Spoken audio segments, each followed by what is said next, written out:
Hey guys, time to get in on the action for the biggest moments in basketball with Prize Picks, America's #1 fantasy sports app. Just select 2 or more players, pick more or less on their projections, place your entry, and win up to 100 times your money. Right now, Prize Picks will match your first deposit of up to $100. Just download the Prize Picks app and use the code GET100. That's code GET100 on Prize Picks for a first deposit match of up to $100. Prize Picks. Pick more. Pick less. It's that easy. La la la la la la la la. I am a Barbie girl living in a Barbie world. There you go. Made of plastic, it's fantastic. In my Barbie world. Yeah. The first time the lyrics actually make sense. I just did that in honor of the Barbie movie with Margot right. Robbie opening in theaters this week. Hello and welcome to another episode of the AfterBuzz podcast. My name is Nico at Jimmy, and your host of the AfterBuzz, and of course I've got Buzz Adams. That was me on lead vocals there on Buzz. Aqua's Barbie Girl. On lead, I was backing. I would say you're the front man to this whole show. All right. And then you're the rear man. I don't know how to disagree with that, but maybe side guy. I think backup singer. Backup, probably. right. Well, I got a couple interesting things I wanted to bring up on today's AfterBuzz. First of all, did you see the trailer for Oppenheimer? I saw it in the theaters a couple weeks ago. Yeah. Okay. Looks real good. Looks real heavy, man. Let's just make that the topic. We're just going to make Oppenheimer the topic, the real Oppenheimer, the story. We know what happened. We know that we dropped a bomb, and then we lived in a nuclear world ever since then. The we dropped story 2 bombs. is even crazier than that, because up until they made the bomb, it was purely theoretical. The science was being actually done while they were still building the bomb. They didn't know the measurements for this particle or that particle, which would help them figure out the yield of the giant bomb. They were figuring it out in the moment. There's a scene in the trailer where Matt Damon, who's like a military attaché, No, he's not attaché. He plays Leslie Groves, the military director, who was pretty much the reason it got started. It was Leslie Groves and Oppenheimer. They're the so they're having a conversation, and the Matt Damon character says, "So there's a chance that by setting this off, it could destroy the universe." And Oppenheimer says, "You know what? There's a 99% chance it won't." Yeah, and then probably not. Matt Damon says, "But there's 1% chance it could." And was that something that they thought it would cause a chain reaction that would destroy Earth? I can't stress. Okay, and the only reason I know a lot about this, I really love this story. I love this period in science because this is the development of quantum physics, which started, you could say, from Max Planck development of the quantum to Einstein quantizing light and the photoelectric effect in 1905. And then you start to see there's these experiments started getting done. The first breaking of the atom, when they were able to shoot neutrons into the atom and break one up for the very first time. They didn't know that was supposed to happen. They didn't know how or why.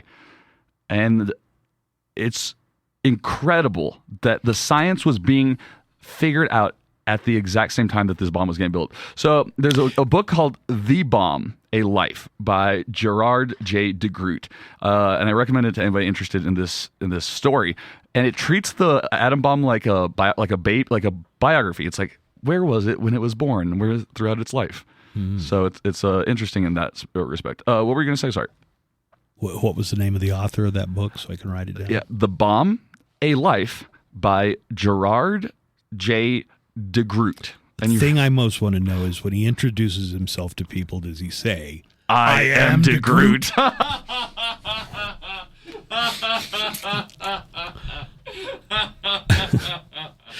Okay. God, I can see him coming. So I want to get this straight before I go in and see Oppenheimer, because I think I probably will go see that one at the theater. Right. They had tested the bomb before they dropped it on Hiroshima and Nagasaki, right? Yes. They had blown it up in New Mexico. At the Trinity site. Is that right? Yes. Okay. Specifically, so they knew what it was going to do and that it wasn't going to destroy Earth. by the time they were ready to drop it. Yeah, that quote that you're thinking about, I think that was from the Trinity test. I don't know where it comes. So into the in Trinity story. test is the very first testing of a nuclear weapon, and Leslie Groves, they're all at a bunker, and he says, "There's a chance that it could blow up the universe." He's like, "Yeah, but like 1%." Then that's when he does the Bhagavad Gita quote. Oppenheimer Now I says, am death. Now I have become death. "Destroyer of worlds." Ransacker of villages. Defiler of young maidens. Okay, so the story, these scientists are mostly from Germany. A lot of the particle physicists, the cutting edge particle nuclear physicists are from I got Germany. a question. How many of those were Jewish scientists who had fled Germany, and how many were Nazis that we'd gotten to come over? What was Oppenheimer? Oppenheimer definitely was not a Nazi. Okay. No. So if you're thinking about Project Paperclip, and That didn't start until after the was war. over. So this is all before. So all these scientists across the world are trying to figure out atomic science, and some of the brightest minds in the world were Germans. Well, once the war starts, a lot of, like you said, the Jewish scientists from Germany came to America, and they started to warn people in America, hey, the Germans have people like Heisenberg and some really great scientists. And if they figure out how to break the atom before anybody else. Oh, Oppenheimer Was Jewish? He was Jewish, and his parents immigrated, but he was born in New York City. No, I knew he was an American. I didn't know that. Okay. Oh, yeah. He was an American scientist at the time. Okay. But like another one, this guy named Slizard. Can you look that up? Szilard. I've definitely heard of Slizard.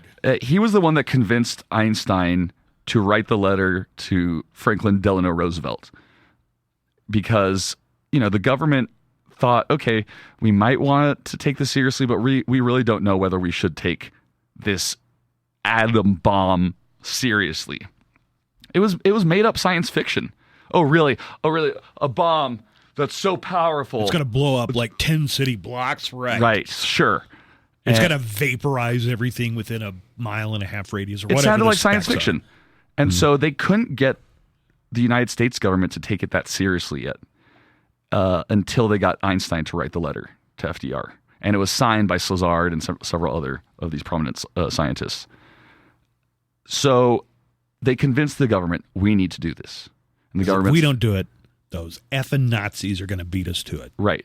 The Nazis chose, weirdly enough, we don't know this at the time. The Nazis could have probably gotten the bomb figured out in enough time if they had put effort into it. If they'd had time, and if they hadn't got rid of some of their best physicists, probably. Yes, definitely. That If they hadn't run off some of the most brilliant minds in Germany. Yes, absolutely. But they had the guy who came up with the uncertainty principle, Heisenberg, and they had the guy that split the atom for the first time, Emil something. And so they could have gotten far ahead, but the Nazi... Wait, Heisenberg was a Nazi? Yeah, Heisenberg ended up being a Nazi. Man, I'm going to watch Breaking Bad a different way. From now on. So the Nazi government, though, thought the war would have been over in a year and didn't think that they needed to invest any extra time into this atom bomb project. All right. So, but we didn't know this. So the U.S. government says if we're going to do it, we're going to do it full on out. So what do we need? We need plutonium, right? So it only gets produced in like tiny, tiny particles at a time. And to collect grams of it, you need giant reactors. So it was like the 40s version of unobtainium. Yeah. And they had to set up multiple labs across the United States to do it. First one was in Tennessee, at the Livermore National Energy Plant now. And then the next one, they built something in Chicago. That's where the first pile, they're called piles, and they hit critical mass. The first time they ever reached critical mass in something was in Chicago.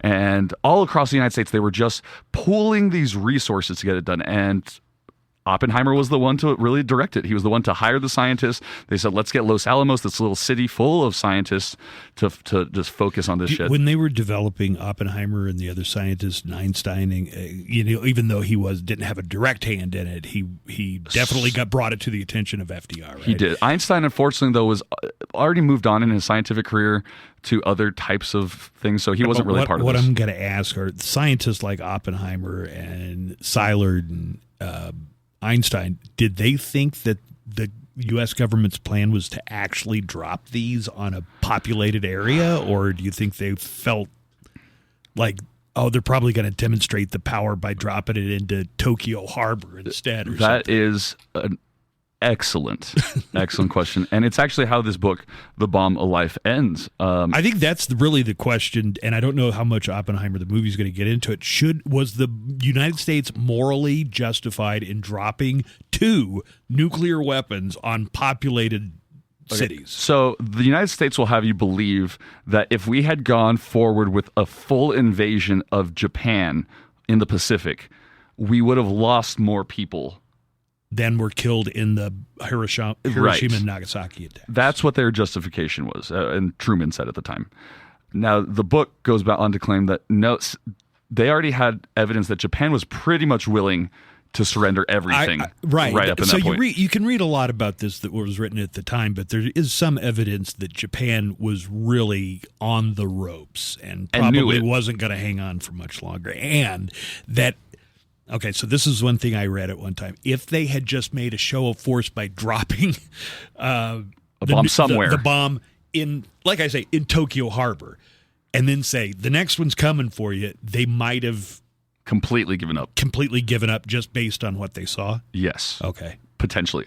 Because it's pretty horrific. If anybody got a hold of a nuclear weapon and blew up Omaha, we would call that a terrorist attack. Well, not just that. The reason that the only difference is we were at war. We were in a state of war.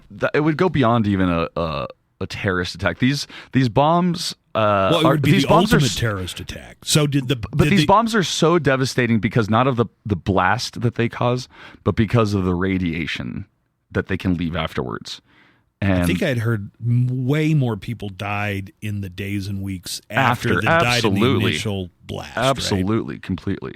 And they kind of leave the area uninhabitable. I mean, you're pretty much erasing a whole area of land every time you do it. I've got a very important question to ask about the science of all this, and I hope you're the guy who can answer it. Could the Wolverine have survived a direct nuclear blast because of his self-healing powers? Okay, so the book will actually describe what would happen in a nuclear blast. Like, at what point where you stand, what would happen to you. So just the X-rays that are emitted from a nuclear blast, if you were standing like within 30 feet, would vaporize you. Just the amount of X-rays. You'd be atomized. Atomized, completely. Yes, but I don't have an adamantium skeleton. That's a great question. But then you would also die if you were like hundreds of feet away from the concussive air blast. It'd be like getting hit with the world's largest sledgehammer. Yeah. Just shatter every bone in your body. The world's probably largest wouldn't leave much. Right.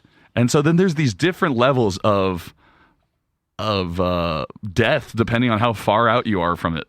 I kind of want to hear your answer to the question. Do you think the United States was morally justified in dropping those bombs? I forgot to tell you. So Robert Oppenheimer was famously against the dropping of the bomb. He came out after the war and was saying these things, and he was labeled a communist red and was hauled in front because he didn't want to of HUAC. The man who got us the bomb to win World War II was put in front of the House Un-American Activities Committee. Un-American Activities, HUAC. Yeah. Yeah. It's kind of wild to think that, right? There were several scientists who believed that the bomb did need to be dropped. There were several who were pacifists and just believed in the science of it. They just wanted several others who were... How did Japan not surrender the same day that Hiroshima? Why didn't they surrender before they had time to drop the other one on Nagasaki? Another great question. The Hiroshima bomb disabled all electric communication. Really? In the entire empire of Japan? Well, in the mainland. Right. Well, enough to sever it from there to Nagasaki. Yeah. Okay. So there was the government didn't even know what was happening. Like the central government in Tokyo was like, all of a sudden we can't get a hold of Hiroshima, and there's just total blackout. There had been reportings of these bombers flying ahead, but they weren't squadrons of them. It was one bomber. Do you remember the name? The Enola Gay. That's right.